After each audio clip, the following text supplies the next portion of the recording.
Buenos días. Esta es la clase número 4 del módulo 5 del curso Química Biológica para las Ciencias Médicas.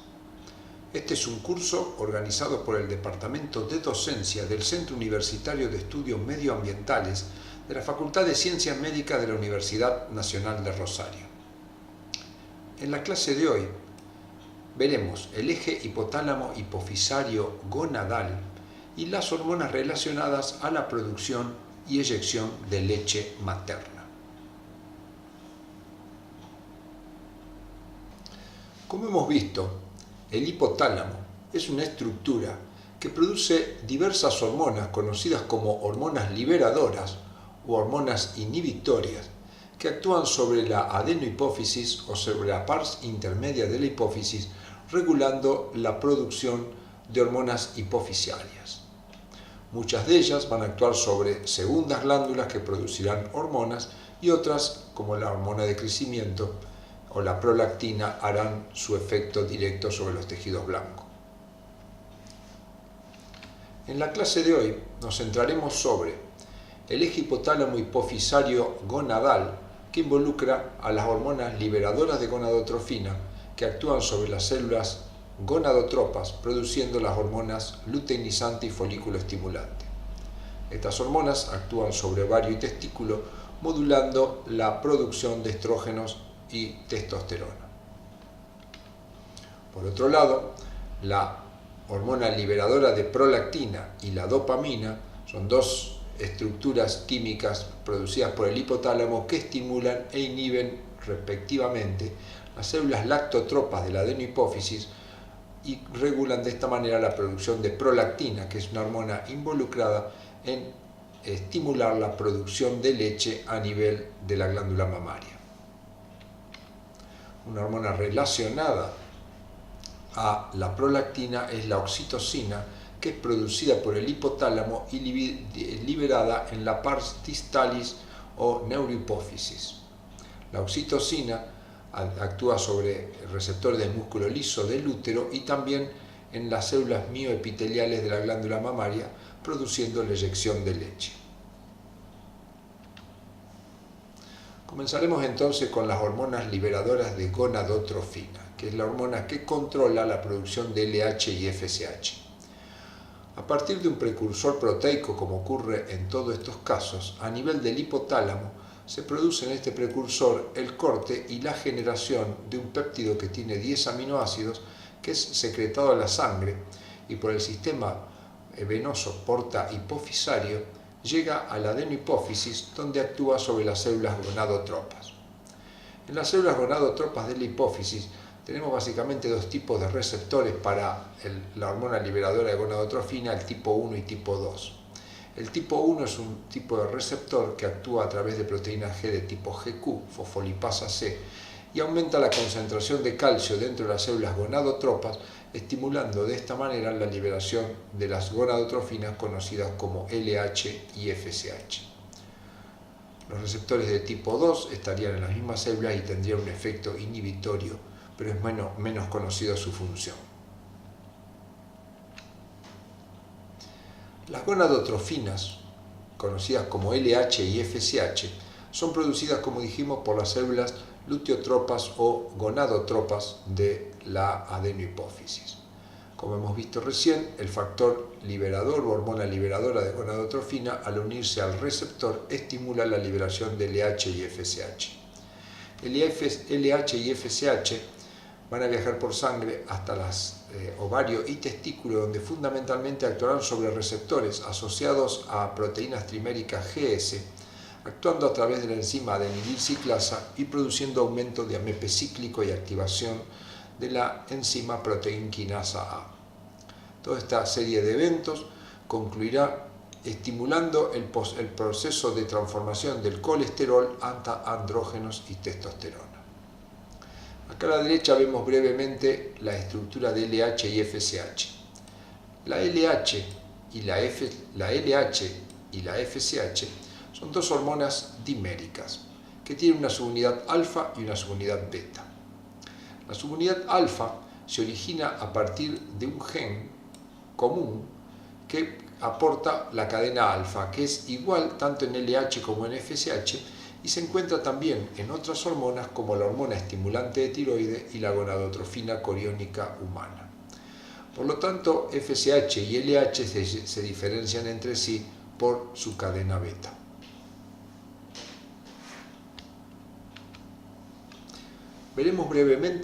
Revisaremos brevemente cómo se sintetizan los estrógenos y la testosterona.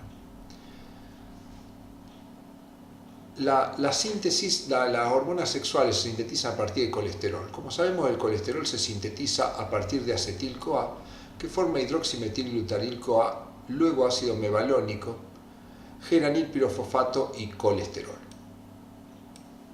Debemos recordar, el colesterol es un esteroide que tiene un ciclopentano perhidrofenantreno, donde los números que figuran acá son los números de carbono, tienen ramificaciones en el carbono 17, 13 y 6. Es importante recordar los números para entender el metabolismo de síntesis de esta hormona. Entonces, el colesterol, que es sintetizado en nuestro organismo a partir de acetil-CoA, puede seguir diversos caminos que ya hemos visto. Puede ir a formar membranas, puede formar precursor, vitamina D y sus derivados activos, puede formar ácidos biliares, pero también puede ir hacia la síntesis de hormonas esteroides. La primera hormona que se sintetiza a partir del colesterol es la progesterona, y a partir de la progesterona se puede sintetizar la dehidroepiandrosterona, que es un andrógeno suprarrenal, o bien glucocorticoides y mineralocorticoides. Pero en este caso lo que nos interesa básicamente es la síntesis de progesterona, luego la síntesis de testosterona y de estradiol. Entonces, esto sería el camino de síntesis de las hormonas conocidas como hormonas esteroides sexuales. Veamos el mecanismo de acción y el proceso de síntesis. Como vimos, las hormonas sexuales se sintetizan a partir de colesterol y esto ocurre a nivel de testículo y ovario. En testículo y ovario existen gametas, el folículo en la mujer y los espermatozoides en los hombres. Estas gametas o precursores de ellas se encuentran relacionados a células como las células de la granulosa en el folículo y las células de Sertoli en los espermatozoides, y también con las células de la teca y las células de Leydig. Tanto las células de la teca en la mujer como las de Leydig en el hombre poseen receptores para el LH y las células de la granulosa y Sertoli receptores para FSH. LH y FSH, producidas por la hipófisis, pueden actuar sobre estos receptores, estimulando, como vimos, la transformación de colesterol en hormonas sexuales. El mecanismo de síntesis a partir del colesterol por una sucesión de enzimas que involucra sucesivos cambios en diferentes carbonos de la estructura del colesterol terminan sintetizando testosterona a nivel de la célula de la teca o la célula de Leydig. Esta testosterona pasa a la célula de la granulosa, la célula de Sertoli, donde por acción de la enzima aromatasa y el estímulo de la FSH sobre el receptor de FSH, transforma a la testosterona en estrógenos. También por la 5-reductasa puede formarse dihidrotestosterona, que es un andrógeno de mayor potencia. La testosterona y los estrógenos básicamente tienen como función estimular el desarrollo y la maduración de las gametas, y por el otro lado tienen un efecto inhibitorio sobre el hipotálamo y la hipófisis, inhibiendo la producción de las gonadotrofinas LH y FSH. Revisemos brevemente el proceso de síntesis de testosterona y 5-dihidrotestosterona. En este esquema que ya hemos visto cuando estudiamos el eje hipotálamo-hipofisario-adrenal, figuran toda la síntesis de los esteroides que nos interesan, pero acá en color verde hemos puesto la síntesis de testosterona y dihidrotestosterona. La síntesis comienza a partir del colesterol por acción de la 20-22 desmolasa, que forma pregnenolona, y luego con la 3-hidroxiesteroide deshidrogenasa y la 4,5-isomerasa se forma progesterona. Tanto a partir de pregnenolona como de progesterona se puede terminar formando las hormonas de nuestro interés. La 17-hidroxilasa, actuando sobre las dos estructuras precedentes, forman 17-hidroxipregnenolona o 17-hidroxiprogesterona. Y luego por la 17,20-liasa, ambas estructuras forman dihidroepiandrosterona y androstenediona. Estos dos esteroides, luego por la acción de la 17-hidroxiesteroide deshidrogenasa, lo transforman en androstenediol y en testosterona. El androstenediol puede transformarse en testosterona y luego por acción de la 5-reductasa formarse dihidrotestosterona, que es un esteroide más activo aún que la testosterona. ¿Cuáles son los efectos de la testosterona y la 5-dihidrotestosterona? Como hormonas sexuales tienen efectos generales, estimulan el desarrollo y función de órganos sexuales secundarios, aumentan el transporte de óvulos y espermatozoides para la fecundación, retroalimentan la liberación de hormona liberadora de gonadotrofina y hormona luteinizante y folículo estimulante, modifican la forma somática según el sexo y mantienen al embrión en fases iniciales de la gestación. Las funciones específicas de la testosterona y la dihidrotestosterona son estimular la actividad de ADN y ARN polimerasa, estimular el crecimiento de órganos sexuales masculinos, estimula el desarrollo de folículos pilosos y el crecimiento del vello y la barba, produce el retroceso de la línea de implante capilar en la cabeza, estimula el crecimiento y secreción de glándulas sebáceas, estimula el crecimiento en largo de los huesos, pero también estimula la calcificación del cartílago de crecimiento, que es un efecto antagónico al primero. Produce engrosamiento de las cuerdas vocales y aumento del tono grave de la voz, estimula la producción de eritropoyetina y por ende el aumento de glóbulos rojos sanguíneos y disminuye los niveles de las proteínas las lipoproteínas de alta densidad, estimulando la producción de las lipoproteínas de muy baja densidad. La testosterona es una hormona que no se produce de manera constante a lo largo de la vida. A partir de la fecundación, en la etapa embrionaria y fetal, hay un aumento de testosterona que baja al nivel del parto, luego hay un pequeño aumento y luego se produce un aumento cuyo incremento fundamental se produce a partir de la pubertad, llegando a un valor relativamente constante que en la vejez empieza a decrecer. Veamos la síntesis de estrógenos. Los estrógenos también se sintetizan a partir del colesterol y acá los tenemos resaltados en color rosa. No vamos a nombrar nuevamente las enzimas porque son las mismas que hemos nombrado para la síntesis de testosterona. El camino lo recorreremos rápidamente. El colesterol se transforma en pregnenolona, 17-hidroxipregnenolona, dihidroepiandrosterona y androstenediol. A partir de estos dos, de la DEA y del androstenediol, se puede formar androstenediona y testosterona por acción de la 3-hidroxiesteroide deshidrogenasa y la 4,5-isomerasa. Estas dos estructuras, con estructura de andrógenos, pueden ser tomados por la enzima aromatasa, que como dijimos se encuentra en las células de la granulosa fundamentalmente, transformando la androstenediona en estrona y la testosterona en estradiol, que son dos estrógenos de interés.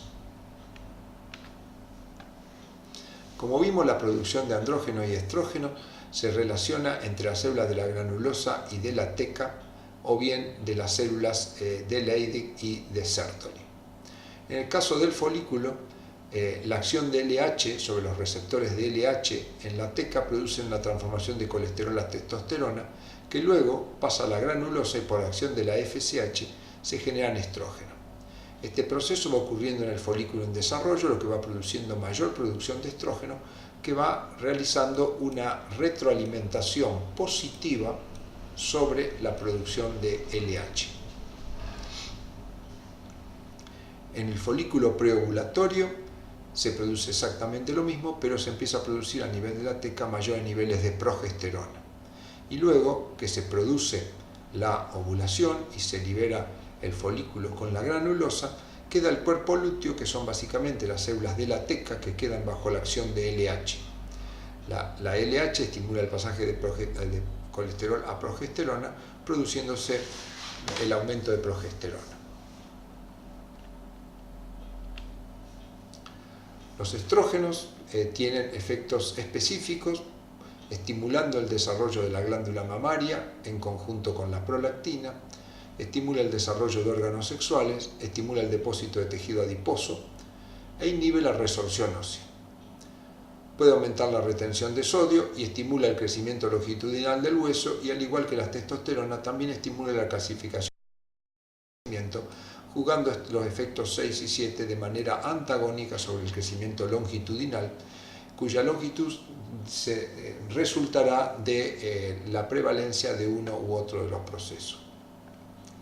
A lo largo de la vida, igual que los andrógenos, los estrógenos tienen una variación con un aumento durante la etapa fetal y embrionaria, que baja a nivel del parto, y en la pubertad aumenta. Lo mismo pasa con LH y FSH, que en color naranja vemos la variación, el aumento en la pubertad de LH y FSH para decrecer en el climaterio. Y lo mismo ocurre con los niveles de estrógeno, que tendrá valores oscilantes a lo largo del ciclo menstrual. Existen numerosos fármacos relacionados a los estrógenos. Los anticonceptivos son fármacos que inhiben la liberación de hormona liberadora de gonadotrofina y, como consecuencia, la producción de LH y FSH y la maduración del folículo. Dentro de estos fármacos tenemos los progestágenos y estrógenos. Dentro de los progestágenos tenemos el norgestrel, acá está cruzado, y dentro de los estrógenos sintéticos el etinil-estradiol. También tenemos fármacos conocidos como inhibidores de aromatasas, que se utilizan en el tratamiento de ciertos tumores que responden a estrógeno. En ciertas circunstancias, algunos tumores tienen receptores de estrógeno y por lo tanto el estrógeno produce mayor desarrollo. Algunos fármacos inhiben la aromatasa disminuyendo los niveles de estrógeno, como el exemestano y el lotresol. Otros fármacos se conocen como moduladores selectivos del receptor de estrógeno, o SERMs. Los moduladores selectivos tienen efecto antiestrógeno, por ejemplo en glándula mamaria, y efecto estrogénico en hueso y en el metabolismo del colesterol, por ejemplo como el tamoxifeno. Los moduladores selectivos de los receptores de estrógeno lo que harían es disminuir algunos efectos adversos de los estrógenos o efectos no deseados y potenciarían los efectos deseados, como vemos en este caso, estimulando los efectos con respecto al metabolismo del colesterol y potenciando los efectos de los estrógenos sobre el hueso. Algunas drogas con actividades similares, pero que no caen dentro de la misma familia, pero tendrían actividades similares, son los que se conocen como fitoestrógenos, que se encuentran en muchos alimentos de origen vegetal, como por ejemplo la soja, entre los que tenemos dentro de los fitoestrógenos a la genisteína, que también lo que harían es una acción modulatoria, potenciando algunos efectos deseados de los estrógenos e inhibiendo algunos efectos no deseados. Veremos ahora brevemente las hormonas involucradas en la producción y eyección de leche. La leche materna producida en la glándula mamaria es estimulada por la prolactina de origen hipofisiario y su eyección favorecida por la oxitocina. Nos concentraremos primero en la prolactina producida por hipófisis. Como hemos visto, el hipotálamo produce hormonas que controlan a la hipófisis. En el caso de la prolactina produce dos hormonas. Por un lado, la hormona liberadora de prolactina, que estimula a la hipófisis para la producción de prolactina, y por el otro lado la dopamina, que tiene receptores para dopamina en las células lactotropas, inhibiendo la producción de prolactina. Esta prolactina tiene un efecto inhibitorio sobre la producción de gonadotrofinas, de factor liberador de gonadotrofina y por ende de LH y FSH. La prolactina Es una hormona proteica que tiene receptores a nivel de la glándula mamaria, receptores asociados al sistema JAK-STAT, es decir, receptores de tirosinquinasa extrínseco. La unión de prolactina al receptor aumenta la transcripción de genes que sintetizan proteínas necesarias para la composición y síntesis de la leche, como por ejemplo la caseína, beta-lactoalbúmina y galactosiltransferasa. La acción de todas estas proteínas genera la leche, que luego es eyectada de la glándula mamaria por acción de la oxitocina que estudiaremos a continuación. Los estrógenos, por su parte, al igual que la progesterona, actúan sobre la producción de leche, básicamente modulando el desarrollo de la glándula mamaria. Los estrógenos estimulan la proliferación celular, por lo tanto, aumentan la capacidad de producción de leche, pero por el otro lado inhiben la generación de ella. Así que hay un aumento de las células sin producción. Por el otro lado, la progesterona también tiene el mismo efecto. Una patología relativamente común es la hiperprolactinemia, en la cual hay niveles elevados de prolactina y la farmacología asociada a la hiperprolactinemia es a través de la dopamina. Drogas como la cabergolina y la bromocriptina son sustancias que se agonistan del receptor de dopamina y por lo tanto van a tener efecto inhibitorio en la producción de prolactina. La oxitocina, como dijimos, es una hormona cuyo efecto es producir la eyección de leche. La oxitocina es un nonapéptido que se genera a partir de un gran precursor a nivel del hipotálamo y es secretada a nivel de la neurohipófisis. Como dijimos, es un nonapéptido que tiene un puente disulfuro intracatenario y tiene una estructura similar a la hormona antidiurética que veremos en otra clase. La liberación de oxitocina es estimulada por la distensión vaginal y por la succión del pezón. Al liberarse la oxitocina tiene efectos básicamente sobre células mioepiteliales de la glándula mamaria y sobre el músculo liso uterino. Por un lado entonces estimula la contracción de células mioepiteliales del alvéolo mamario, produciendo la eyección de leche. Por otro lado, produce contracción del músculo liso del útero, favoreciendo el parto. Los estrógenos potencian el efecto de la distensión vaginal, produciendo liberación de oxitocina, y esto es inhibido por drogas como vimos, como los antiestrógenos, como el tamoxifeno y como el lotresol, que es un inhibidor de la aromatasa.